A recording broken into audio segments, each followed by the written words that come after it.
Good morning. It's going to be a long day today, so once I get home, I want to just be able to cook something real fast. So what I'm going to do, I'm going to make pizza. Since we're using 2 flours, I'm going to divide 480 by the 2 flours. Okay, so that's 240. So you need about 1.5 cups of water. You need 4 teaspoons of yeast.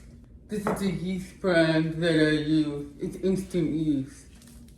2 teaspoons of sugar, 2 teaspoons of salt, and 4 tablespoons of extra virgin olive oil.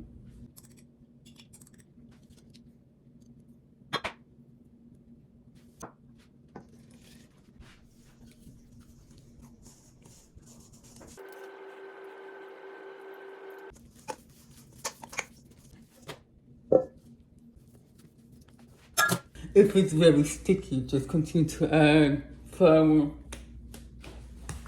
Just add some olive oil.